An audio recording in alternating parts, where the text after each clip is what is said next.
You brought up the Stations of the Cross, and that, to me, that's one thing I try to do during Lent is to go. And, I just, one of the things that just impacts me is the power of the cross. When I'm around, I work for the Catholic Church, so I'm around crosses all the time. And there are so many times when I walk by a cross and I don't even see it, And so, during Lent, I seem to sort of have reflection on the cross a lot more.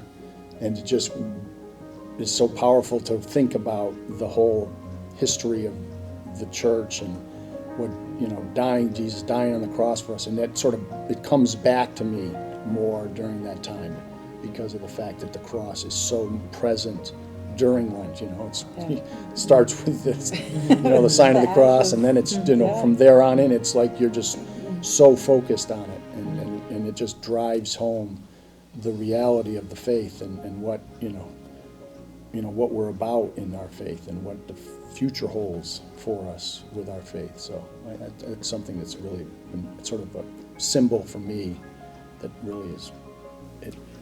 I'm happy that we have Lent. I mean, for my own purpose, because I think that, as Paul said, if we're around crosses and Blessed Sacrament and everything, it becomes like commonplace after a while. But this Lent is a time for me to atone for even thinking about certain things that might not fit within my belief in Christ. So Lent gives me the opportunity to examine my own conscience.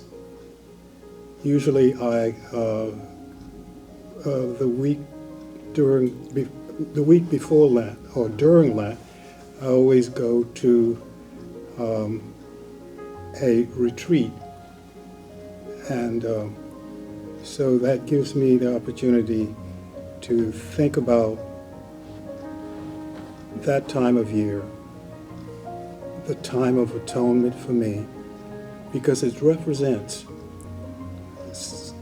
Christ, and I believe in Christ. Therefore, I should be aware of his suffering and dying for us. A couple things in here. I'm going to ask you. Just because we brought up a few really important things, I think, beautiful things. Have you ever been to the Stations of the Cross before? I've seen them around Yeah. the church, but I've never. Would somebody be able to explain, if you've been, if you have been, explain what's that like, explain kind of what we do?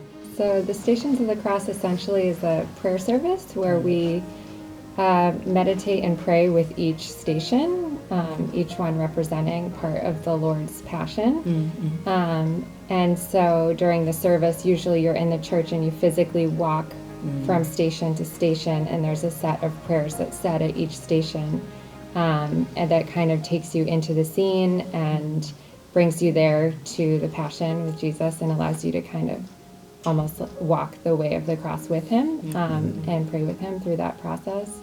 So yeah, it's a really beautiful tradition that a lot of Catholics do on Fridays to kind of remind us each Friday of Lent why we're doing what we're doing during Lent, kind of like what you were saying, this time of atonement, kind of why we're doing all of it leading up to Easter. So It really is. It's this beautiful opportunity, one that came basically because Jesus went through all this in a very real place. You can go there today. You can go to Jerusalem. You can see a lot of these traditional sites, and so people, as you would expect, in their devotion, in their prayer, they wanted to go back to that spot. So they started making these pilgrimages back to that place, and started to go throughout these stations, through these moments and places where Jesus experienced his passion.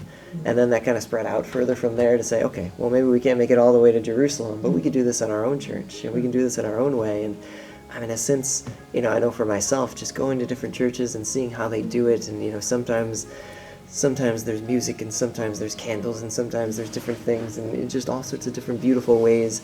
But it always, like we've been talking about, it taps back into, well, what is this moment about?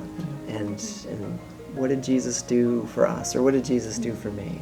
And in some ways, it's kind of this, incredible microcosm of Lent itself, where it's like, oh yeah, we go through these stations and we slowly make our way through, so that you have that time to pause, and you have that time to think, and you have that time to pray, so that by the time we get to the end, and then after that, we know Jesus in his resurrection is coming, we get to that beautiful Easter point, and it's like, oh wow, yeah, we've walked through this whole thing. How awesome that was that he did that for us, and how even more awesome it is that he then rose. And it's just this beautiful thing, and this great devotion that really you could do whenever you want, but it's especially powerful during this season, which is really cool.